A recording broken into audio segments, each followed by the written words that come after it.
Selamat malam sahabat, bersama saya Anira Mawati di podcast 10 menit ini dengan Bapak Agung WB dengan tema keyakinan dan Tuhan. Halo Bapak, selamat malam. Selamat malam Ani. Wah, tema kita kayaknya seru malam ini ya. Baik, Bapak. Keyakinan dan Tuhan ya. Baik, semoga podcast ini bermanfaat ya Pak untuk Iya, iya. sahabat dan kita semua. Oke. Ya. Bapak pernah mengatakan pada tema agama dan budi pekerti bagian 3, Bapak mengatakan seperti ini. Seseorang yang memiliki belief system bahwa Tuhan itu ada akan selamanya mempercayai bahwa Tuhan itu ada. Nah, kita dibesarkan dari agama Islam Pak dari lahir. Nah, otomatis semua perintah agama dan Tuhan pasti kita jalankan dengan taat. Nah, pertanyaannya, menurut Bapak, faktor pendorong terbesar apa seseorang mempertanyakan Tuhan ada atau tidak? Dan mempertanyakan keyakinannya. Ini sebenarnya agama tuh dari mana? Keyakinanku ini dari mana? Dan apakah berhubungan dengan sains atau pengalaman pribadi seseorang tersebut? Ya, oke. Ini menarik sekali karena tidak banyak orang yang mempertanyakan tentang keyakinan yang dianut sejak kecil. Baik. Tidak banyak, kan? Tidak banyak orang yang mempertanyakan keyakinannya sejak kecil. Nah, ini harus kemudian kita kasih note, apakah salah jika seseorang mempertanyakan keyakinannya yang dianutnya sejak kecil? Gitu kan? Baik. Apakah salah gitu? Nah, ada dua sisi pandangan gitu. Kalau kita memandang dari sisi iman, dari sisi dogma agama, tentu saja itu salah. Karena mereka berkeyakinan bahwa agama yang diberikan oleh orang tua itu sebagai rahmat. Jadi itu tidak bisa dibantah lagi karena itu merupakan rahmat. Artinya dia beruntung. Dia beruntung berada dalam agama yang diberikan oleh orang tuanya itu. Tapi jika seorang anak bertanya, Tuhannya dan agamanya loh, masa dinilai salah Pak? Itu bagaimana Pak? Saya pengalaman pribadi Pak. Misalnya, itu ya, gimana? Ya itu tadi. Kalau kita melihat dari cara pandang iman, ya dari cara pandang iman itu tentu salah gitu.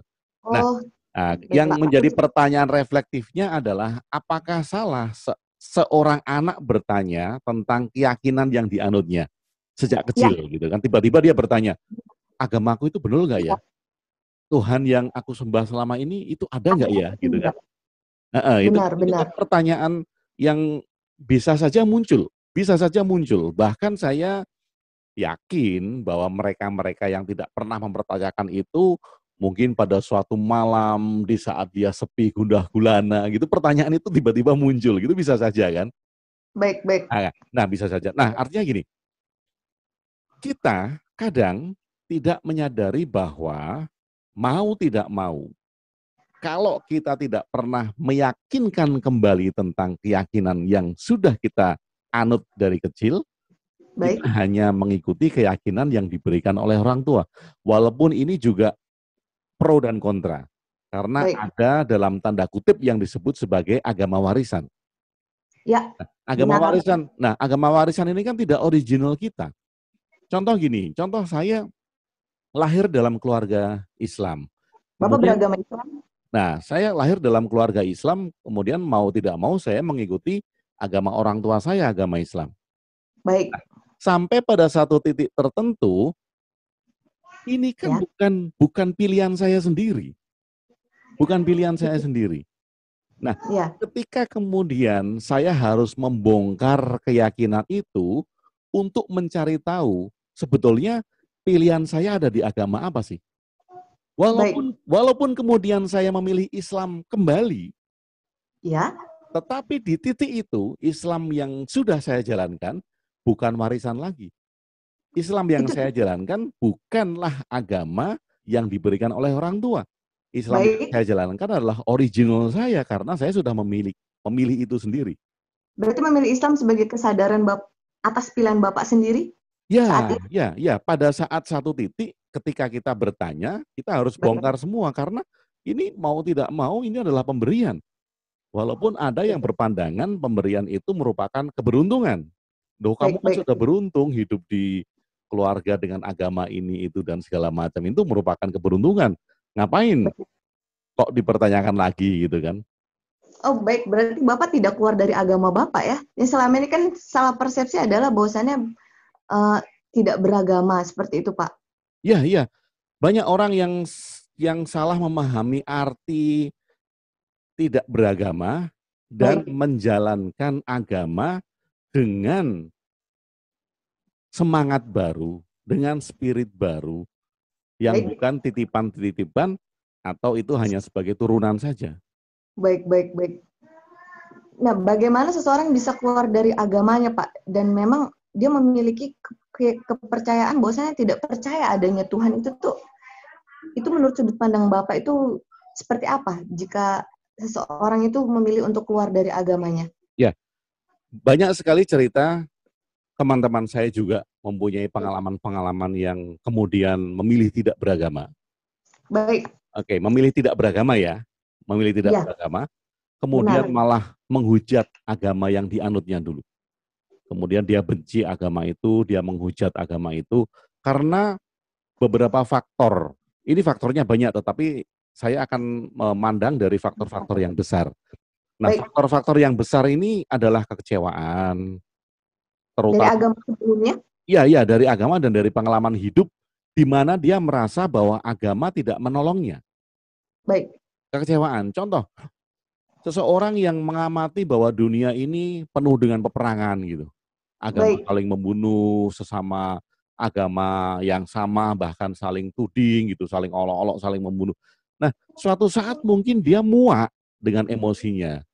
Nah, Baik. ketika dia muak itu dia memutuskan, ya sudahlah kalau kamu mau perang terus, mendingan saya nggak beragama. Ini kan karena kekecewaan. Nah, Oh, baik. tapi orang-orang yang keluar dari agama dan tidak beragama karena kecewa, dia pasti akan membenci agama. Dia akan menolak mati-matian agama. Karena apa? Karena dia menganggap bahwa agama tidak membawa damai.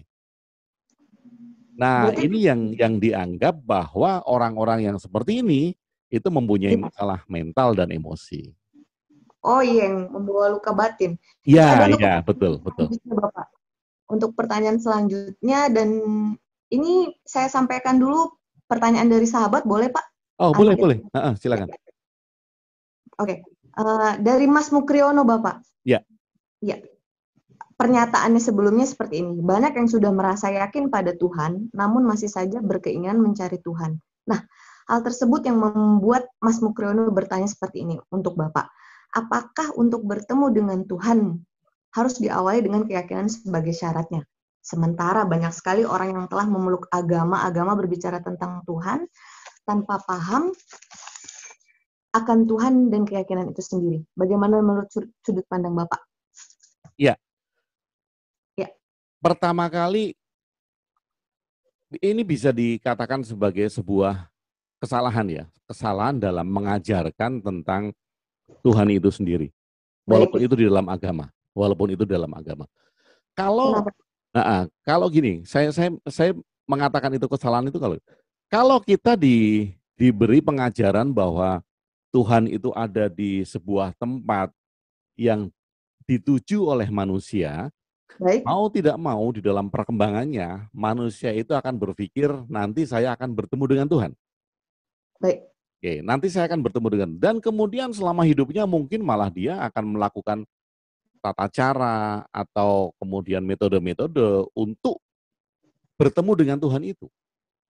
Karena baik, apa? Karena dari kecil memang Tuhan sudah didudukkan di suatu tempat yang nanti akan ditemui.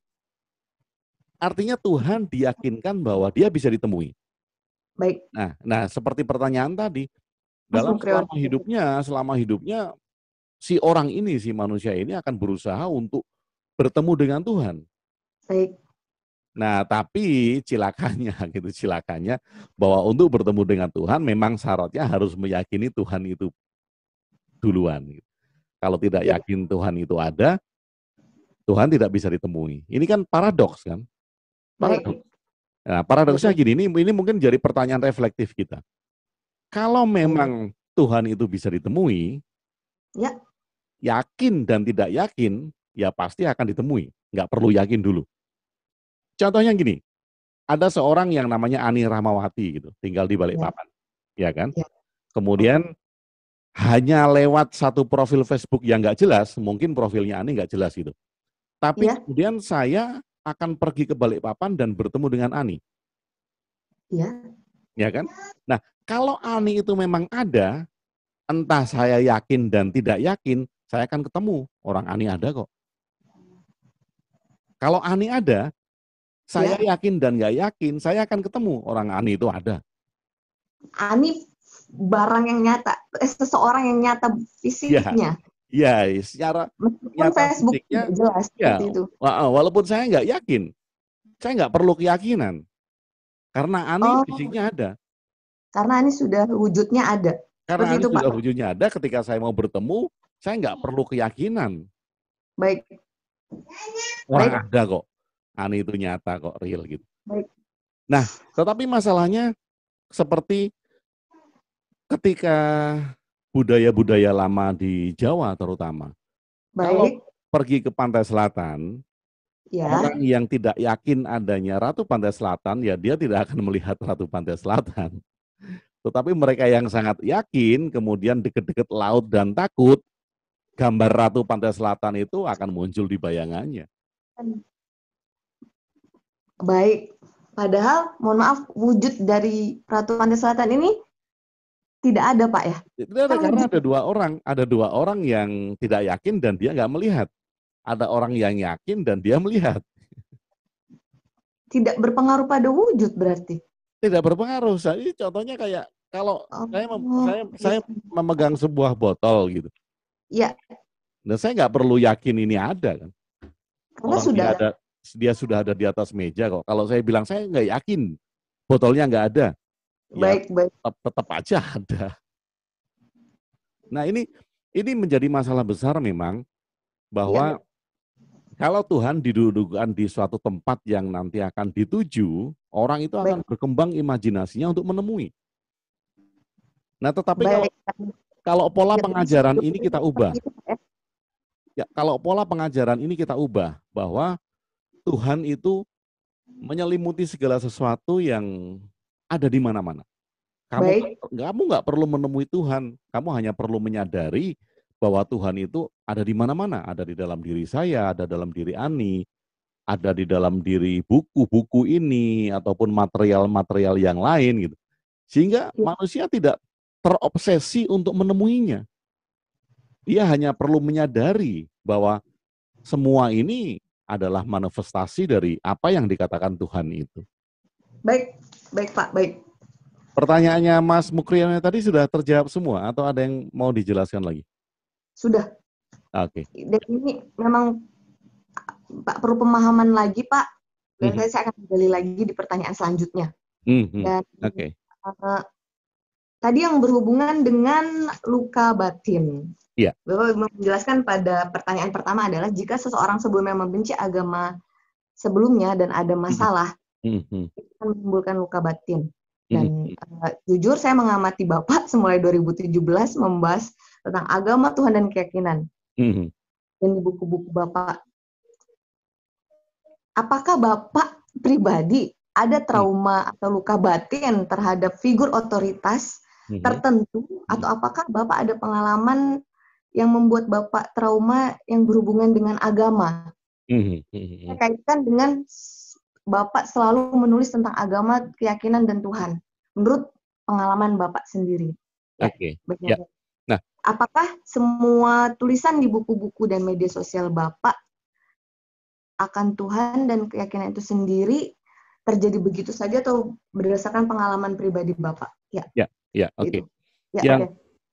Yang paling penting bagi saya adalah ketika saya mengatakan sesuatu, ketika saya menuliskan sesuatu dan menulis buku atau menulis artikel atau sharing kepada teman-teman, itu merupakan pengalaman empiris yang saya alami sebelum-sebelumnya. Baik. Oke. Tetapi dari pengalaman-pengalaman empiris itu, yang menjadi fokus saya bukan tentang penolakan. Karena bukan tentang penolakan, sama sekali tidak. Jadi kalau Iya, enggak. Jadi Bapak. enggak. Saya Ya, tidak baik. pernah menyarankan di semua tulisan itu, kalaupun ketemu atau kalaupun pemirsa podcast ini menemukan tulisan saya yang menyarankan Anda untuk keluar dari agama, tolong di-bold, tolong di-capture, dan tolong kirimkan. Baik, Pak. Kan karena Tolong kan kirimkan ke saya. saya Tolong membaca kirimkan. buku, sebelum saya membaca buku Bapak kan saya hanya melihat dari persepsi orang lain, dari status seperti itu, Pak. Nah, Ya, ya, lanjut, Pak. makanya saya menantang kepada semua pemirsa podcast gitu. Kalau menemukan tulisan saya, buku saya, dan pernyataan saya yang menyuruh Anda keluar dari agama, tolong capture dan Baik. tolong kirimkan saya. Itu satu. Jadi saya tidak berangkat dari penolakan. Kemudian, dan tidak kebencian, Pak ya? Tidak penolakan dan juga tidak berangkat dari kebencian. Baik. Sama sekali tidak, karena sama saja. Ketika Anda menemukan tulisan saya, silakan capture yang memuat tentang kebencian terhadap agama. Tidak, tidak. Bahkan ketika saya menulis pertama kali artikel-artikel tentang Islam dalam buku Oase itu saya memaknai kembali,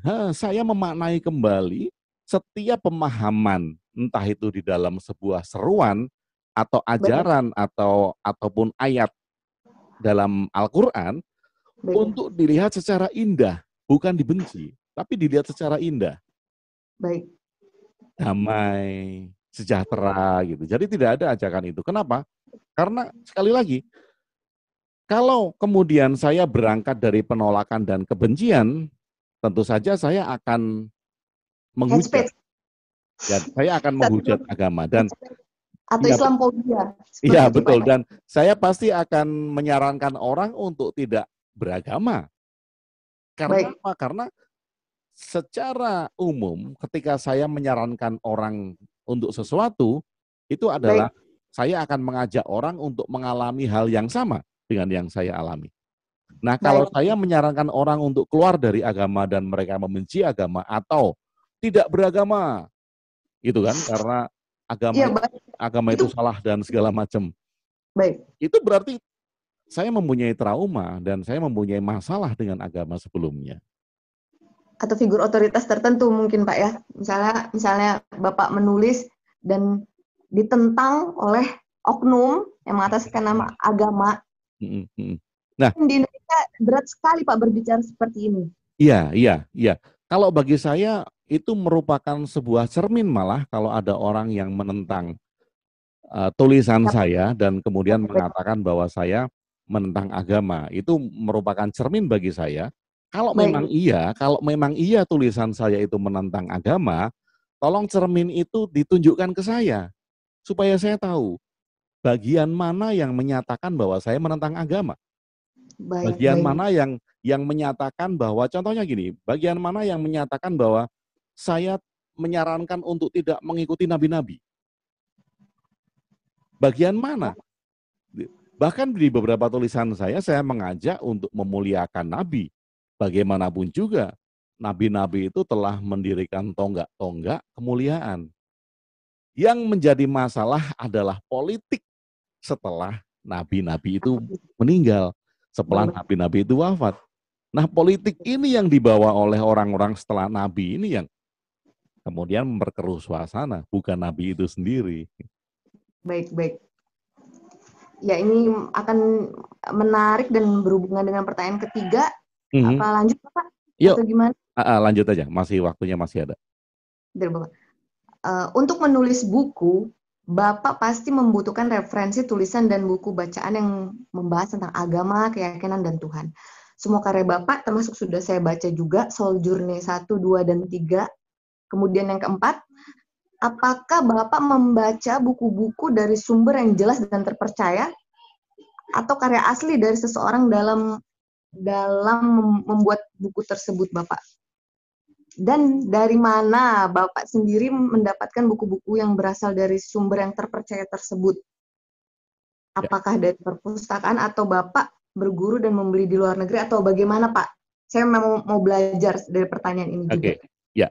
Jadi gini, kalau di dalam menulis buku saya memerlukan referensi, contohnya contohnya di buku di buku GAT ya. Coba saya ambil buku GAT. Oke. Contohnya di buku GAT. Di buku GAT ini sebentar Ini Sojourner keempat ya Pak ya? ini Sojourner keempat. Di buku Baik. keempat ini ada bagian ketika saya menjelaskan tentang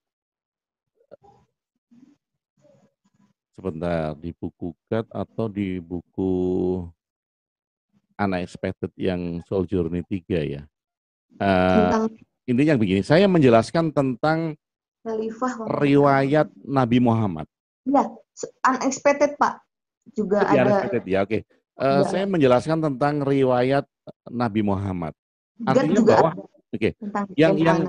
Yang saya garis bawahi adalah dari mana manusia-manusia modern ini mengetahui tentang riwayat Nabi Muhammad. Baik. Nah, itu saya perlu literasi. Saya perlu literasi. Pak. Dari mana itu Pak sumbernya? Nah, Bapak mendapatkan ini kan informasi bisa dari berbagai macam Pak. Ya. Saya memerlukan literasi. Literasi artinya dari mana sih awalnya hadis yang menceritakan tentang riwayat Nabi Muhammad ini? Ya, Nabi Muhammad yang membawa agama Islam. Ya, betul. Itu kan karena tidak ada rekaman live. Nggak ada rekaman live. Baik. Jadi itu hanya diceritakan oleh sahabatnya kan tentang kehidupan Nabi Muhammad. Tetapi sahabatnya ini kan udah meninggal. Baik.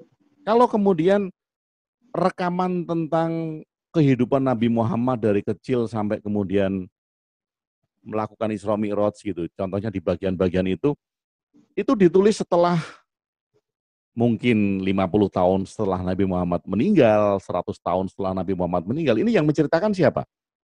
Nah, ini kan saya perlu literasi, saya perlu referensi. Baik. Nah, referensi inilah yang saya cari, tetapi kemudian saya tidak melihat referensi hanya dari satu sumber. Baik. Nah, ini yang saya cari. Saya perlu di bagian-bagian tertentu, saya perlu referensi. Baik. Supaya apa? Supaya yang saya ceritakan itu memang sesuai dengan data dan fakta yang ada. Menceritakan contohnya saja tentang Nabi Muhammad. Nah, Bapak mendapatkan sumber itu dari mana? Berasal dari mana? Ya, ada beberapa sumber yang saya ambil. Saya tentu saja browsing ya di beberapa perpustakaan besar. Baik. Kemudian mereka yang menyediakan banyak literatur tentang itu. Jadi contoh saya mengambil satu dari satu alamat. Kemudian saya tidak menjadikan itu satu referensi saja. Saya akan bandingkan dengan referensi dari perpustakaan lain. Atau kemudian kalau ada penulis lepas yang mungkin muncul gitu. Saya akan mengambil itu kalau memang tulisan-tulisan itu juga bisa dipertanggungjawabkan. Nah, dari beberapa referensi itu saya compare.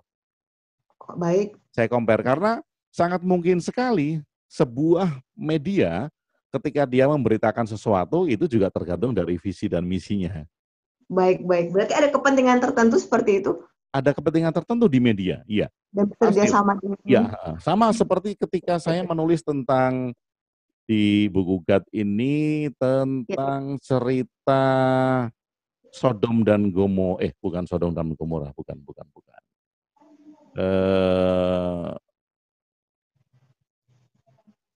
Sebentar, agak sedikit. Baik. Oke. Ini untuk membaca ke Sojourner keempat GAT harus membaca urutan dari pertama kan Pak?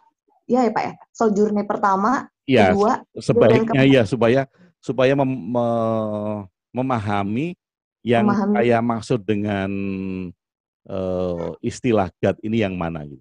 Supaya nggak salah paham.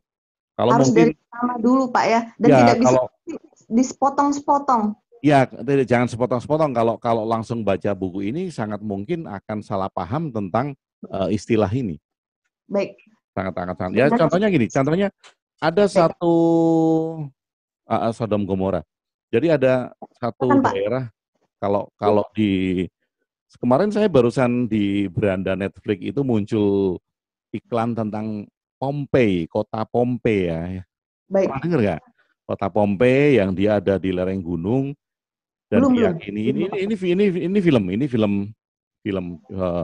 Jadi diceritakan bahwa kota Pompei ini adalah kotanya Sodom dan Gomora. hipotesanya seperti itu. Jadi di situ penuh maksiat. Ada banyak homoseks, banyak lesbian, banyak seks bebas gitu, minuman keras dan segala macam. Nah, kemudian kota itu dihancurkan oleh Tuhan karena banyak kemaksiatan. Baik. Gunung itu meledak, kemudian meluluh lantakkan kota-kota itu. Nah, sekarang sedang diteliti di film itu puing-puing dari kota Pompei. Baik. Nah, saya kalau hanya melihat dari sudut pandang agama Islam, baik, saya hanya akan menemukan satu sudut pandang bahwa Sodom dan Gomora, kota itu merupakan kota maksiat. Ya. Nah, bagaimana supaya saya melihat sudut pandang yang lain? Saya harus melihat cerita tentang itu dari sudut pandang Yahudi kuno. Yahudi kuno juga menceritakan itu gitu, tapi sudut pandangnya lain. Baik. Sudut pandang yang lain. Nah, dengan sudut pandang yang lain ini kita bisa kaya tentang sebuah pemahaman atau konteks yang tidak tertulis di dalam konten. Baik. Konteks yang tidak tertulis di dalam konten yang selama ini kita baca. Dan memang dari kecil ada sumber-sumbernya yang diceritakan kepada kita, Pak. Iya, itu kan hanya satu sudut pandang kan? Iya, baik. Iya, contoh gini. Contoh cerita Nabi Nuh.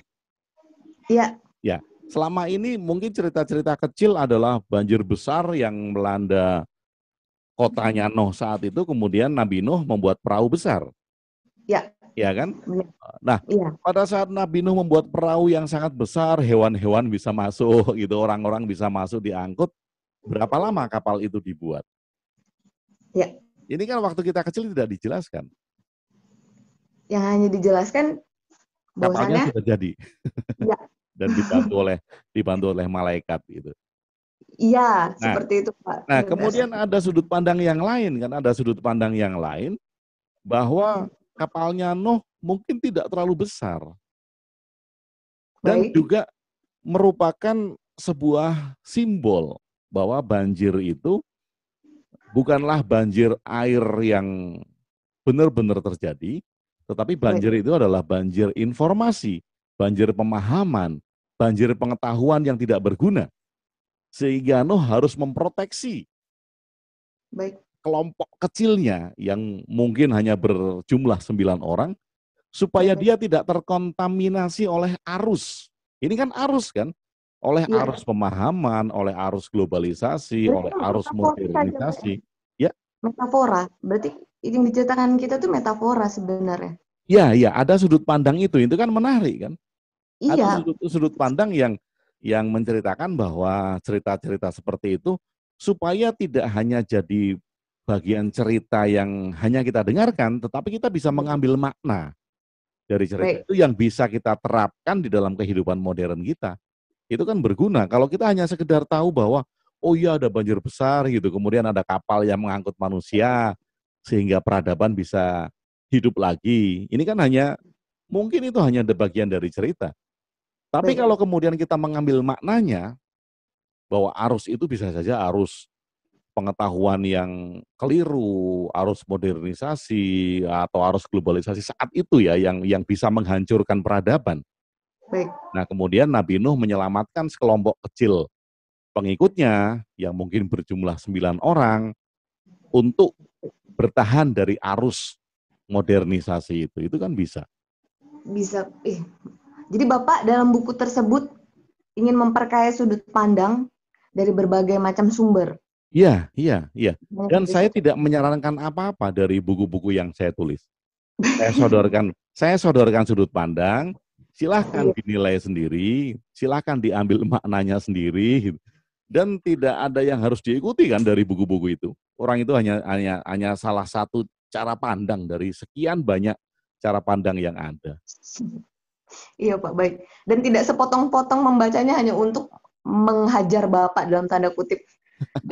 Membaca sepotong-sepotong, oh ini. Ya, dan bahkan saya tidak menyarankan loh orang untuk agnostik. Kalau itu jelas, saya tidak menyarankan orang untuk agnostik. Agnostik ini kan menolak agama kan. Baik, iya. Kalau ateis itu tidak percaya dengan Tuhan. Dia menolak Tuhan, ateis. Tidak beragama juga, Pak, ya? Otomatis tidak, karena agama itu tidak, agama pun tidak. Karena agama yang melahirkan Tuhan, kan. Yang melahirkan agama ini Tuhan. Otomatis kalau ateis tidak yakin adanya Tuhan, dia juga tidak yakin adanya agama. Baik. Kenapa Bapak tidak menyarankan agnostik, seseorang untuk agnostik? Ya, karena mau tidak mau kita mesti harus sadar agama itu ada, agama itu lahir, pasti akan ada pesan. Pada zaman-zaman yang akan membawa pesan. Pasti ada pesan-pesan mulia yang dibawa dalam agama. Nah, kalau orang yang agnostik, dia menolak kebenaran dari satu sisi. Agnostik ini kan menolak agama. Dia menolak agama, dia tidak yakin bahwa agama itu membawa damai, makanya dia menolak agama, tetapi dia masih percaya Tuhan. Agnostik masih percaya Tuhan. Baik. Masih percaya Tuhan. Makanya kemudian saya tidak menyarankan orang untuk agnostik, untuk menolak agama. Karena kalau dia menolak agama, dia tidak akan melihat hidup ini secara utuh. Agnostik tidak melihat hidup ini secara utuh. Kenapa? Karena dia melakukan penolakan. Kalau dia damai, kalau orang itu damai, dia nggak akan menolak sesuatu. Dia akan menerima semuanya. Kalau orang itu damai, tidak akan menolak sesuatu, Pak. Tidak akan menolak sesuatu, karena dia akan melihat secara utuh. Baik, kan bisa saja agnostik itu memilih untuk dia agnostik berdasarkan sains yang dia sudah teliti, kemudian pengalaman pribadi. Itu yang saya dengar, Pak, dari pendapat memeluk agnostik sendiri. Kalaupun kemudian seseorang itu belajar sains, kemudian menemukan sesuatu, tidak ada yang perlu ditolak kan dari ajaran-ajaran yang ada kebaikan-kebaikan di sana. Baik. Apabila seseorang melihat bahwa kalau memang dia melihat agama-agama itu secara terbuka, nggak ada kok agama yang mengajarkan kejelekan, nggak ada agama yang menyuruh mencuri, kan nggak ada. Agama yang menyuruh membunuh gitu kan nggak ada. Baik. Nah kemudian kalaupun ada pembunuhan, ada peperangan, ada persengketaan, itu kan bukan karena agamanya, karena persepsi orang terhadap agama. Baik, jadi adanya radikalisme dan terorisme yang ada di Indonesia ini bukan karena agama, Pak? Iya, bukan karena agama, karena persepsi mereka tentang agama yang kemudian dikaitkan dengan banyak hal. Salah duanya adalah kekuasaan dan politik. Kekuasaan politik, ya, dan ada kepentingan tertentu? Iya pasti. Yang menunggangi itu ya, yang menunggangi masalah-masalah agama itu. Ya, baik Bapak. Banyak pertanyaan menarik lainnya, apa untuk nanti atau bagaimana? Oke. Kita sudah hampir 20 menit, masih ada 3 menit lagi. Kalau ada satu pertanyaan yang bisa kita bahas dalam 3 menit? 3 menit. Ya, atau diskusi antara kita yang bisa kita selesaikan dalam waktu 3 menit? Oke. Ini akan panjang untuk pertanyaan selanjutnya dan menarik, Pak. Karena kalau nggak selesai kita jawab sekarang, ya nanti kita cut. Yang penting pertanyaan itu sudah dilanjutkan, dan nanti teman-teman yang mendengarkan podcast ini bisa mendengarkan lanjutan jawabannya di podcast selanjutnya. Mungkin nggak apa-apa. Jika Bapak tidak menyarankan seseorang untuk agnostik dan ateis, untuk itu apa yang meyakini Bapak bahwa Tuhan itu tidak ada? Ya. Pengalaman seperti apa yang Bapak lalui sehingga Bapak meyakini bahwasannya Tuhan itu tidak ada? Seperti itu, Pak. Ya. Itu memang tidak sesimpel itu ya. Tidak sesimpel itu. Artinya ketika kita mengatakan Tuhan itu tidak ada, ini bisa menjadi bagian dari kalimat yang hanya dipenggal, kemudian untuk meyakinkan banyak orang bahwa Agung WB tidak meyakini adanya Tuhan. Baik, bukankah image sesat dan kafir itu selalu tertuju pada Bapak? Iya, itu karena mereka tidak pernah mengajak diskusi saya, apa yang saya maksud dengan kata Tuhan itu. Baik. Ya, kita harus merekonstruksi kan. Kita harus merekonstruksi kata Tuhan. Nabi Muhammad awal-awalnya tidak menggunakan kata Allah. Kenapa? Karena kata Allah itu masih digunakan oleh masyarakat jahiliyah Arab untuk menyembah berhala. Baik. Makanya di awal-awal sebelum direkonstruksi oleh Nabi Muhammad masih menggunakan kata Rob. Ya Roh. Robbuka, Iman Robbuka. Masih Rob. pakai kata Rob. Tuhanku, ya Robbi, ya Robbi, ya Rob. Kemudian setelah direkonstruksi, setelah bersih, masyarakat pengikutnya Nabi Muhammad saat itu sudah bisa menerima dengan pikiran jernih. Apa sih yang dimaksud dengan Allah yang akan disembah? Kemudian baru Nabi Muhammad menggunakan kata Allah itu kembali. Baik. Nah ini kan sama, sekarang orang sudah membuat Tuhan di dalam pikirannya masing-masing. Maksudnya Pak? Sudah Maksudnya seperti apa? mengimajinasikan Tuhan di dalam, kita tidak sadar loh, walaupun di dalam agama itu disebutkan bahwa Tuhan itu tidak menyerupai sesuatu, tetapi pada saat beribadah orang membayangkan sesuatu. Tuhan duduk di Ka'bah contohnya gitu, karena Ka'bah itu adalah rumah Tuhan gitu.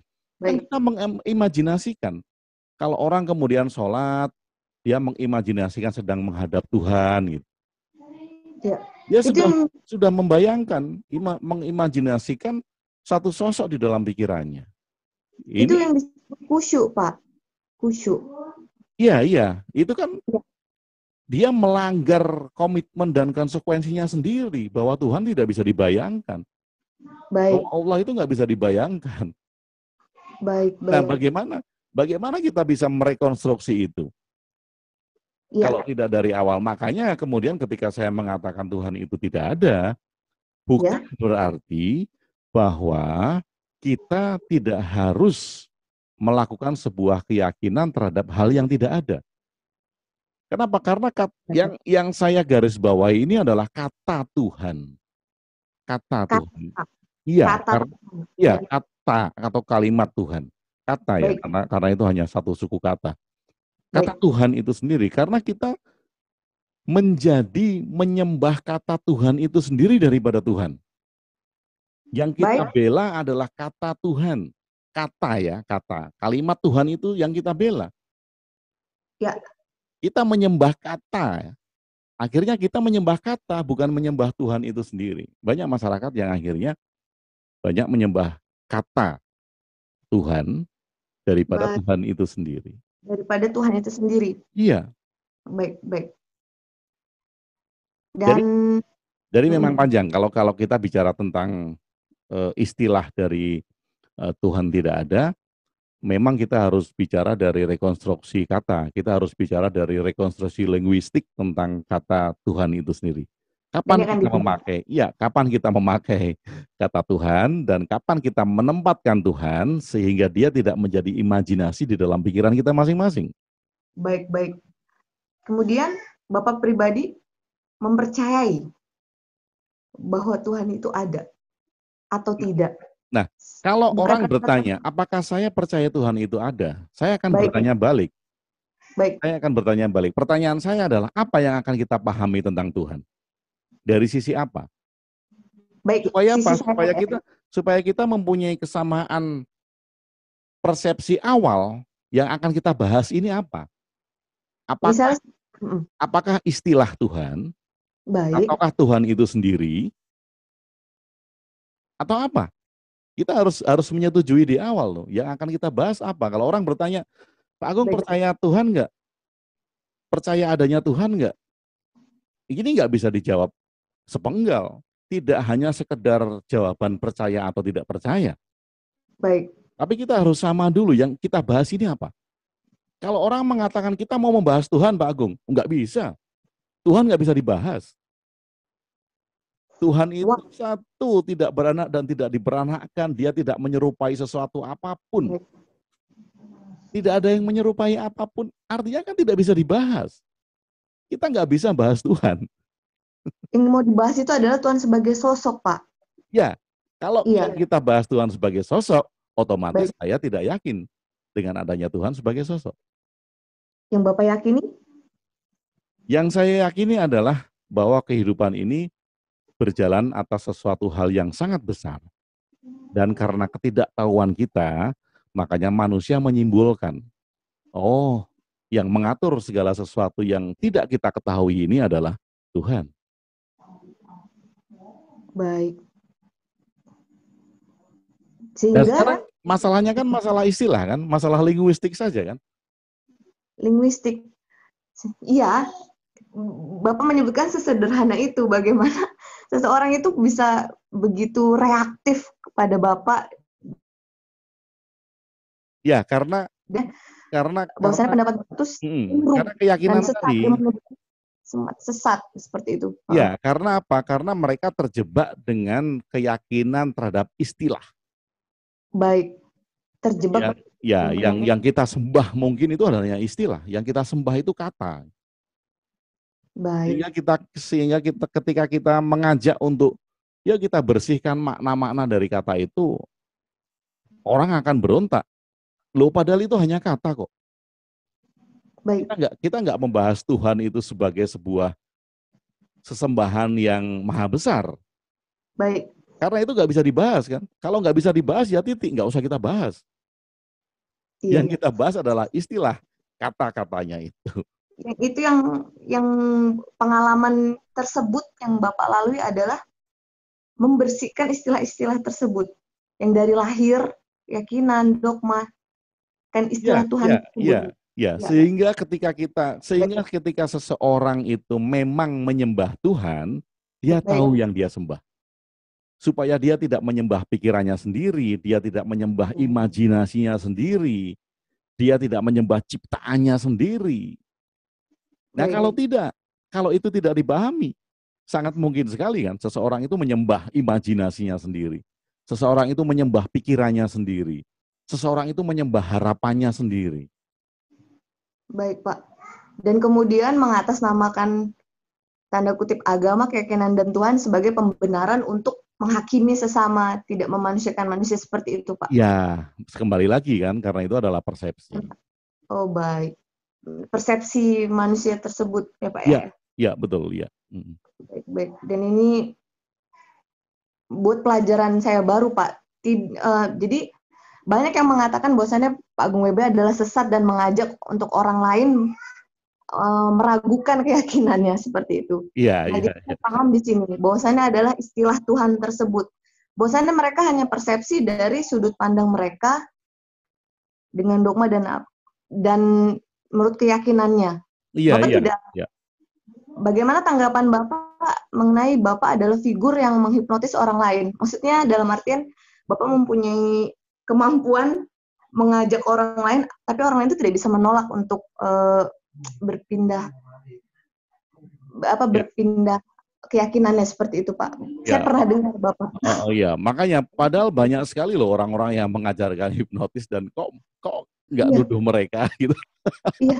Apa Pak Bapak disebut hipnotisnya itu apa ya waktu itu ya? Saya lupa juga. Bahwasanya Bapak tuh mengajak orang dengan cara hipnotis agar orang tersebut untuk keluar dari agamanya. Ya, mungkin orang-orang itu tidak pernah mengajak saya untuk berdiskusi, jadi mereka hanya melihat dari luar. Dan sekali lagi, kalau memang ada tulisan, kalau memang ada buku yang mengatakan saya mengajak keluar dari agama, itu tolong capture dan tolong kirim ke saya. Mungkin tidak tulisan, Pak. Maksudnya kayak cara Bapak dalam membimbing atau gimana. Jadi mereka tetap persepsi.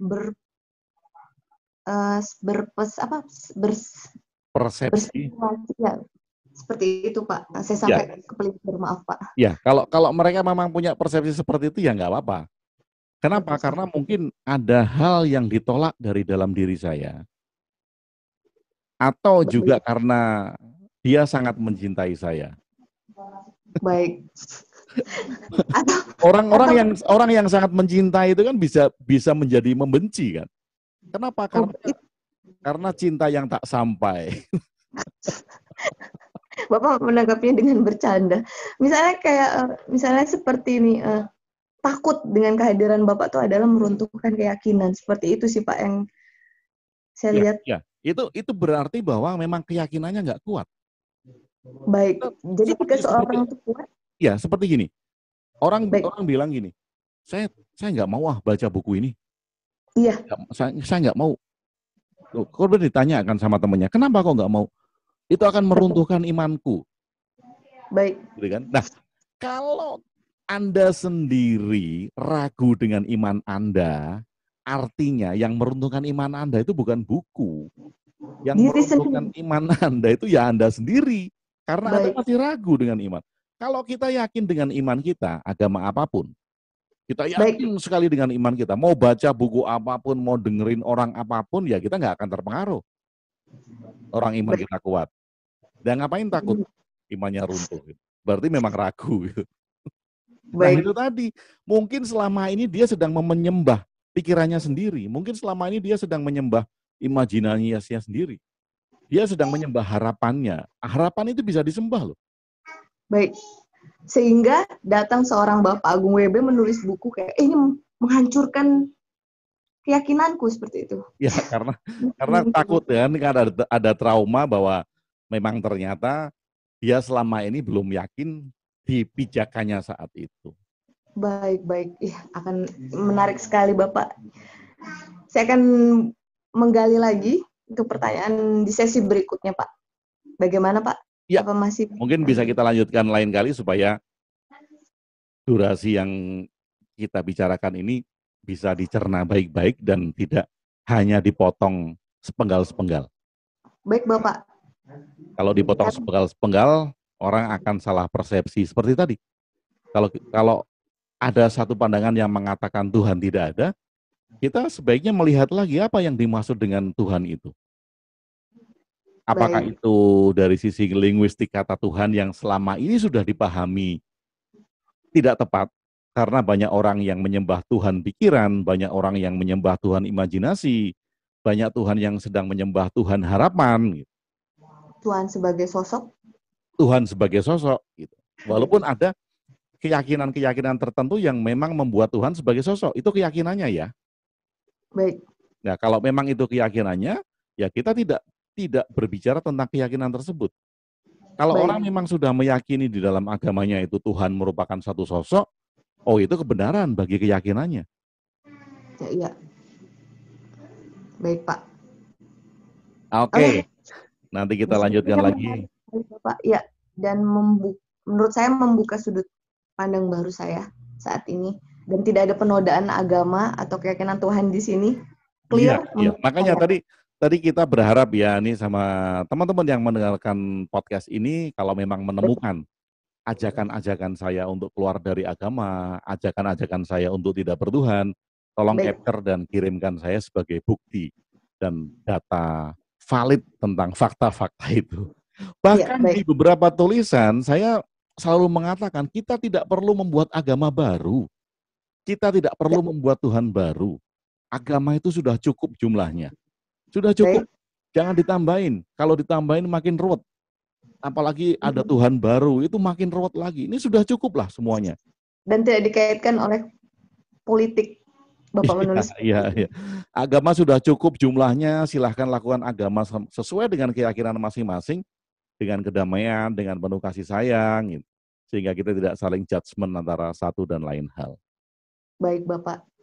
Ya, terima kasih banyak Bapak atas penjelasannya. Oke. Terima kasih sahabat yang sudah mendengarkan podcast ini. Saya Ani Rahmawati akan bersama Bapak Agung WB membahas tema yang menarik lainnya. Terima kasih. Selamat malam. Oke, terima kasih. See you.